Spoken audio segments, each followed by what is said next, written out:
இந்த தீய சக்தியும் தீந்து போன சக்தியும்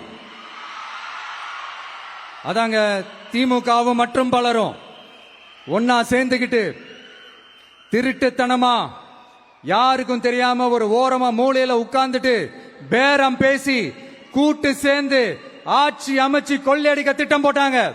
அது ஏன் தெரியுமா? உங்களோட இந்த டிவிக்கு ஆட்சி அமைஞ்சா அவங்க பொழப்பே போயிடும். அந்த கொள்ளையடிக்கிறது, லஞ்சம், ஊழல் எல்லாமே கத்தம் கத்தம். அதான் இந்த காரணம். அடுத்து ஸ்டாலின் சார், திமுக இப்போ தீய சக்தி மட்டும் இல்ல, மக்களை விட்டு ரொம்ப தூரமா போன தூர சக்தி, ஓர சக்தி, கோர சக்தி, பார சக்தி. நீங்க எப்போ இந்த தீந்து போன சக்தியோட நீங்க கூட்டு சேர்ந்துகிட்டு ஆட்சி அமைக்கணும்னு நினைச்சீங்களோ அப்பவே இந்த திமுக தூர்ந்து போன சக்தியாகவும் ஆயிடுச்சு. நீங்களாம் நம்மளை பத்தி அவதூறு பேசலாமா சார்? இது நியாயமா?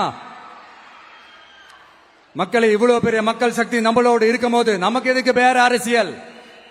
எலெக்ஷன்ல 50-60 வருஷமா இருந்த சாதிய உடைச்சிருக்கிறோம், மதத்தை உடைச்சிருக்கிறோம், காசு கொடுத்து ஓட்டு வாங்கறத உடைச்சிருக்கிறோம். நாம எது செஞ்சாலும் கான்ஸ்டிடியூஷன்ல தான் செய்வோம். நாம சிங்கிள் மெஜாரிட்டி வாங்கி இருந்தாலும் நம்மள நம்பி முறையா கூட்டணியில கட்சியில ஆதரிக்க வர்றவங்களை அரவணைச்சு தான் இருப்போம்.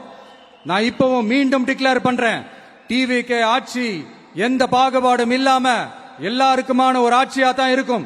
அதுல எந்த மாற்றமும் கிடையாது. ஸ்டாலின் சார் மாதிரி ஊசலாட்டம் இருக்கவே இருக்காது.